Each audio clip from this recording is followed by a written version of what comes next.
Good morning. আর এই দেখো বেগুন গাছটা 5 ইঞ্চি টবে বসিয়েছিলাম, ঠিক ভালো করে গ্রো করছে না। তাই আমি এটা আজকে মাটিতে ট্রান্সপ্লান্ট করে দেবো। এইখানে আমি প্রায় 5 ইঞ্চি 6 ইঞ্চির মতো গর্ত করে নিয়েছি। এইখানেই আমি বেগুন গাছগুলোকে ট্রান্সপ্লান্ট করব। এই দেখো বন্ধুরা, গাছটার তলায় শিকড় দেখো কত। শিকড়গুলো একদম বিস্তার করতে পারছিল না, তো এবার আমি যখন গাছটা ট্রান্সপ্লান্ট করব, দেখবে গাছটা কত সুন্দর হয়।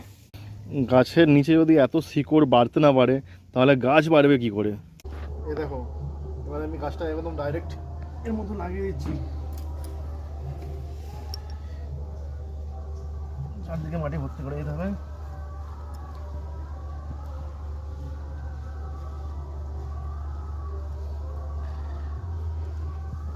একটা গাছগুলোর শিকড়গুলো ভালো বৃদ্ধি পেতে পারছিল না, তাই আমি এটা ট্রান্সপ্লান্ট করে দিচ্ছি সূর্যের দিকে মুখ করে।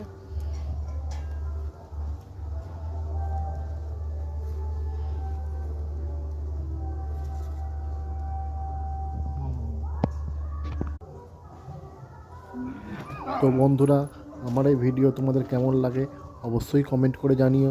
ভালো লাগলে লাইক এবং শেয়ার অবশ্যই করো।